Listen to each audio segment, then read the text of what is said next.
Hi, I'm the math guy, Steve. Let's try evaluating this integral.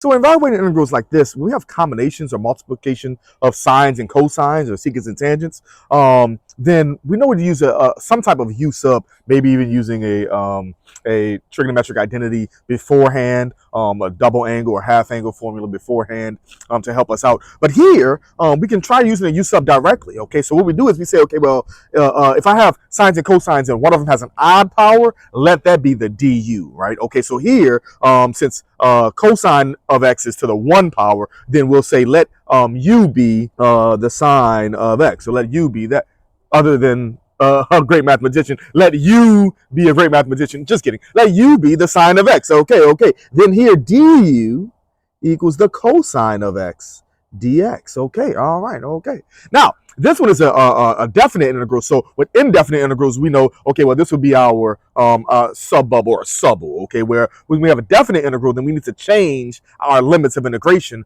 to go along with that. So here we say, okay, well, if I have my upper integral is pi over 2, then when x equals pi over 2, then u would equal the sine of that pi over 2, okay? So in other words, u would equal, sine of pi over 2 is 1. So u changes, that upper limit changes to 1, okay? And similarly, okay, I'm doing a video, give me a second, but so when x equals 0, then u equals the sine of that 0. So in this case, sine of 0 is 1. So I'm sorry, sine of 0 is 0. So u equals 0, okay? So this whole thing becomes our subbubble, our subble, okay?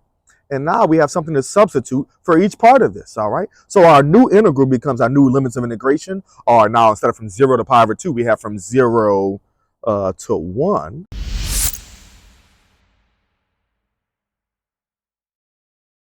Sine is our u, so this becomes u squared, and then cosine of x dx is just our du.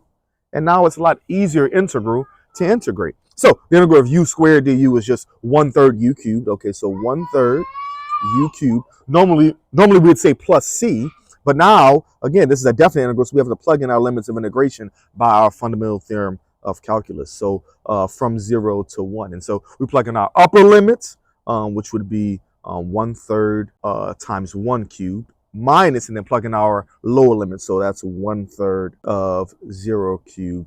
And so this ends up getting just 1/3 minus 0, which is 1/3. Okay. So using this u substitution, that's what you should do when integrating combinations of sines and cosines, or even secants and tangents. Okay. All right. Always remember, math is everywhere.